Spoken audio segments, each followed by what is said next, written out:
Hello जंकिन्स, उम्मीद है आप लोग बिल्कुल स्वस्थ होंगे और यूपीएससी प्री 2022 की तैयारी के लिए पूरी तरह से एक कमर कस चुके होंगे।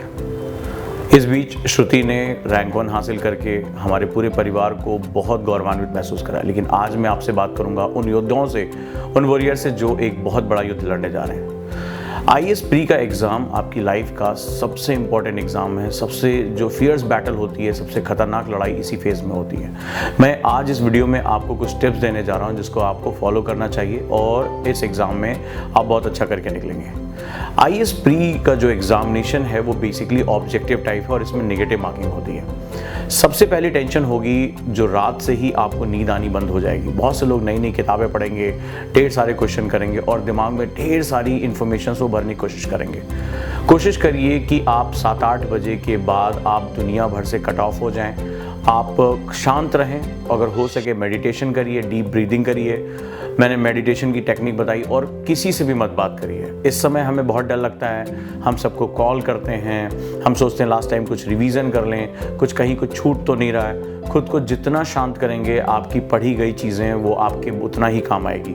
तो पहली चीज़, खुद को शांत रखिए। आप सोने की कोशिश करेंगे, बहुत ही भाग्यशाली जो लोग होंगे उनको ही नींद आएगी, अदरवाइज़ उनको नींद नहीं आएगी। लेकिन फिर भी शांत होकर रहिए, कोशिश करिए कि अच्छी नींद आ जाए और मेडिटेशन आप करते रहें। अब एग्जामिनेशन सेंटर की मैं बात करता हूँ। टाइमली निकलें और कोशिश करें कि अपने साथ कुछ बादाम रात में भिगो लें, अखरोट रख लें, ओमेगा 3 फैटी एसिड आप इसको इस्तेमाल करें, क्योंकि लंबे समय तक स्ट्रेस रहने के बाद हमारा दिमाग थोड़ा सा कम काम करता है। और ग्लूकोज का जो एक बॉटल पानी उसमें रख के आप अपने साथ लेकर जाएं। ग्लूकोज की बहुत ज़रूरत है, गर्मी भी है, ह्यूमिडिटी है, तो अपने साथ ग्लूकोज इंटेक करें और ग्लूकोज का एक डिब्बा ग्लूकॉन डी अपने साथ वो पैकेट में बांधकर लेते जाएं। समय समय पर पानी के साथ ग्लूकोज लेते रहें, हमारे दिमाग को ग्लूकोज की बहुत आवश्यकता होती है। अब दूसरा चीज़ है, एग्जाम हॉल में कम से कम इतना पहले पहुंचे कि आप 10 मिनट की एक डीप ब्रीदिंग कर सकें। पेपर शुरू होने से पहले आपको आस पड़ोस में बात नहीं करनी है, शांत होकर आपको डीप ब्रीदिंग करनी है और अपने पैरासिम्पैथेटिक नर्व को एक्टिव होने से रोकना है। आपको एक्टिव फोकस रखना है ताकि एग्जाम में जो है आप अपने आप को एक विश्वास दिला सकें। तीसरी सबसे बड़ी चीज़ है, जो आप पहली बार पेपर पढ़ें तो जो आपको तुरंत क्वेश्चन हो रहे हैं वो आपको कर लेना चाहिए। बहुत से लोग बबल्स लास्ट में भरते हैं। ये देखा गया है कि लास्ट में जब वो जल्दी जल्दी बबल्स भरते हैं, पहले वो निशान लगा लेते हैं, तो लास्ट में बबल भरते समय सीक्वेंस उनका आगे पीछे गड़बड़ हो जाता है। घबराहट में जो बी का बबल है वो सी के बबल के साथ मिक्स हो जाता है या 49 क्वेश्चन का 50 के साथ मर्ज हो जाता है। तो जितना होता जाए उनके बबल्स आप भरते जाएं और एक कोड बना लें कि वहाँ जिनके बबल्स आपने भर लिए हैं वो पेपर के किनारे उस क्वेश्चन के सामने आप बी कर दें या उसके आगे स्टार मार्क कर दें कि ये मेरा हो चुका है। फर्स्ट फेज़ में पूरी तरह से करते जाएं और जो फर्स्ट आपके जवाब आपको पता है या आपको अच्छी तरह से आता है उनको करते जाएं। अक्सर ये देखा गया है, नेगेटिव मार्किंग में ये ध्यान रखा जाता है कि जब आप कोई चीज़ पे डाउट करते हैं, जो फर्स्ट आपको थॉट मिल रहा है, अगर आप बहुत कंफर्म नहीं है तो जब उस पर बार बार आप रिवीजन करते हैं तो अक्सर ये देखा गया है कि नेगेटिव मार्केटिंग वहाँ पर मार्केटिंग ज़्यादा होती है, ज़्यादा मार्क्स जो है नेगेटिव निकल कर आते हैं। तो जो आपके दिमाग में पहली चीज़ आ रही है उसको आपको जो है वो करना है। तीसरा जो सबसे बड़ी चीज़ है कि आप सही क्वेश्चन जो है वो करें, लेकिन बहुत ज़्यादा निगेटिव गेस ना करें। कई बार ऐसा लगता है कि लास्ट में हम इसका ABCD में से इसका A भर देते हैं, इसका BCD, तो ऐसे में आपकी नेगेटिव मार्किंग आपको बहुत पीछे लेकर जा सकती है। कॉन्फिडेंट रहें, हड़बड़ाएं नहीं। और लास्ट ईयर के जो मार्क्स थे, पेपर अगर टफ है तो सबके लिए टफ है, ये बात ध्यान रखिए। तो बहुत हड़बड़ा कर अपना स्कोर बहुत ऊपर करने के चक्कर में आप सब कुछ ना भरें। हर साल मैं देखता हूँ कि स्टूडेंट कहते हैं कि नहीं इस साल मैंने जो है वो 80 क्वेश्चन किए, 90 क्वेश्चन किए और थोड़ी देर बाद उनके नेगेटिव मार्किंग मेरे 20 गलत हो गए, 22 गलत हो गए। तो ये नहीं होना चाहिए। 100% सही कोई भी नहीं करेगा। 4-5 क्वेश्चन अगर निगेटिव हो जाते हैं तो वो एक्सेप्टेबल होते हैं, लेकिन अगर आप इससे ऊपर निगेटिव करना शुरू कर देते हैं तो आपके लिए मुसीबतें बढ़ जाती हैं। तो आपको ध्यान रखना होगा कि एग्जामिनेशन हॉल में आपको बहुत ज़्यादा तुक्का नहीं लगाना है और जो फर्स्ट रीडिंग में आपके दिमाग में थॉट आ रहा है उसके साथ आप जाने की कोशिश करिए इस तरह से।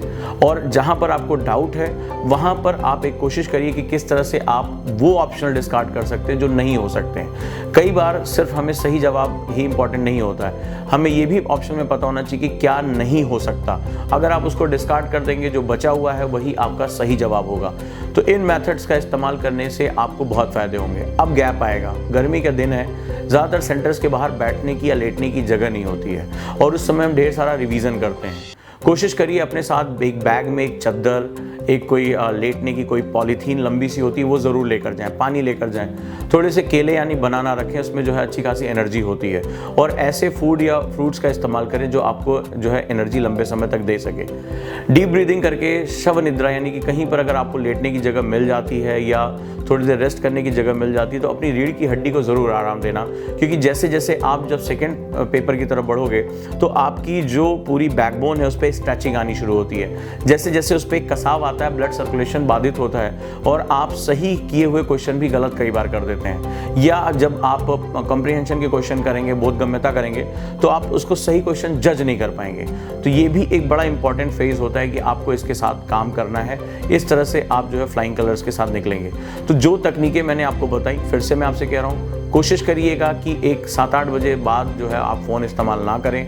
आप बिल्कुल शांत होकर एक कमरे में रहें, खुद को विश्वास दिलाएं कि आप बहुत अच्छा कर सकते हैं। लेट जाने की कोशिश करें, हड़बड़ाहट में कुछ नया पढ़ेंगे तो आपको इस समय ढेर सारे विचार आएंगे, डर पैदा होगा और आप नेगेटिव मार्किंग करके आएंगे। अगर आपको नींद नहीं आ रही तो आप डायरी लिखने बैठ जाएं, अपनी पूरी यात्रा के बारे में लिखें, अपने आप को पॉजिटिव सजेशन दें कि आप कल बहुत अच्छे से निकल कर आएंगे। आपने एक अच्छी ईमानदार लड़ाई लड़ी है, ये बहुत है आपके लिए। सेंटर आप टाइम से पहुंचने की कोशिश करें। सुबह आप कोशिश करें कि भीगे हुए बादाम, थोड़ी किशमिश और जो है अखरोट खाने की कोशिश करें। ओमेगा 3 फैटी एसिड की सप्लाई आपके दिमाग को होती रहनी चाहिए। ग्लूकोज अपने साथ लेकर जाएं, एक बॉटल में ग्लूकोज घोल कर रखें। सेंटर पे जाने से पहले उन्हें पर्याप्त मात्रा में पिएं। ग्लूकोज आपके लिए बहुत ज़्यादा इंपॉर्टेंट है। इसके बाद अगला जो सबसे इंपॉर्टेंट सेगमेंट निकल कर आता है, आप डीप ब्रीदिंग करें पेपर से पहले। जब पेपर आपके सामने आ जाए तो आप जो फर्स्ट रीडिंग में आपको एग्जैक्ट पता है उनको करने के बाद उनके गोले भर दें आप।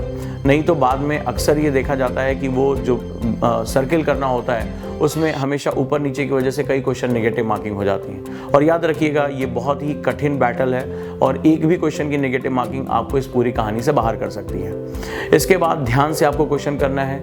1 घंटे के पेपर के बाद आप थोड़ी देर आप डीप ब्रीदिंग करके थोड़ा सा आप 2 से 3 मिनट के लिए रिलैक्स हो सकते हैं। आप रिचार्ज हो जाएंगे और रिचार्ज होने के तुरंत बाद आप फिर से अपना काम शुरू कर देंगे। याद रखिएगा ज़्यादातर लोग मैंने देखा है कि एनर्जी ड्रिंक्स का इस्तेमाल करते हैं। राइट, मत करिएगा, क्योंकि एनर्जी ड्रिंक्स आपको 20 मिनट्स के लिए तो इनपुट देता है, लेकिन उसके बाद आप पूरी तरीके से ड्राउजी हो जाएंगे, आप बहुत ही सुस्त महसूस करेंगे। आप अपने साथ एक बैग लेकर जाएं, उसमें एक पॉलीथीन रख लें लंबी सी, बिछाने के लिए एक चद्दर रख लें, ताकि आप जो है वो थोड़ा देर अपनी पीठ को सीधा कर सकें। ये बहुत ज़रूरी है। अगर हमारी रीढ़ की हड्डी को आराम मिलेगा तो हम ज़्यादा अच्छे से परफॉर्म कर पाएंगे, हमारे ऊपर स्ट्रेस नहीं आएगा। और ध्यान से क्वेश्चन करें। आप जो ब्रेक है उसमें कोशिश करें केले या फल ऐसे खाएं जिसमें आपको एनर्जी मिल सके। जूस पी सकते हैं, गन्ने का जूस गर्मियों में आसानी से उपलब्ध है, आप उसका इस्तेमाल करें। वो बहुत लंबे समय तक आपकी बॉडी में शुगर लेवल मेंटेन करके रखेगा। आप इन चीज़ों को जब फॉलो करेंगे तो डेफिनेटली आपसे जो छोटी छोटी सिली मिस्टेक्स होती हैं वो नहीं होंगी और आप इस तरह से फ्लाइंग कलर्स के साथ निकलेंगे। और खुद को फ्री छोड़ें, खुद को तनाव मुक्त छोड़ें। इस एग्जाम में कौन जीतेगा हारेगा ये आपके हाथ में नहीं है, आपके हाथ में लड़ना, और आप बहुत अच्छे से लड़ाई लड़ेंगे। उम्मीद करता हूं दोस्तों ओजांग IAS एकेडमी जिस तरह से इस बार रिजल्ट निकाला है, अगली बार आप अगले विजेता के रूप में सामने आएंगे। हम तैयार हैं आपको प्रिपेयर कराने के लिए। आप अपने ऊपर भरोसा करें और विजेता बन के निकलें। आप सभी को बहुत बहुत बधाई है इस प्री एग्जाम के लिए, और आप एक योद्धा हैं और इसको महसूस करें कि आप एक लड़ाई में उतर रहे हैं और युद्ध लड़ना किसी योद्धा के लिए बहुत ही महत्वपूर्ण होता है। कर्मण्येवाधिकारस्ते मा फलेषु कदाचन। कर्म करो और मेहनत से कर्म करो, फल ऊपर वाले के हाथ में छोड़ दो। तो उम्मीद करूंगा कि आप लोग विजेता बनकर निकलेंगे, खुशियों के साथ निकलेंगे। और एग्ज़ाम के बाद हम सॉल्यूशन अपनी वेबसाइट www.ojangedu.com और इसका complete analysis IAS with Ojaank sir के यूट्यूब चैनल पे आपको उपलब्ध कराएंगे। जुड़े रहेंगे और हमें आगे कैसे तैयारी करनी है इसके बारे में हम बात करते रहेंगे। सो आप सभी को बहुत बहुत बधाई, सभी ओजांगियंस को बहुत बहुत बधाई। मिलते हैं इस एग्ज़ाम में विजेता बनने के बाद। धन्यवाद।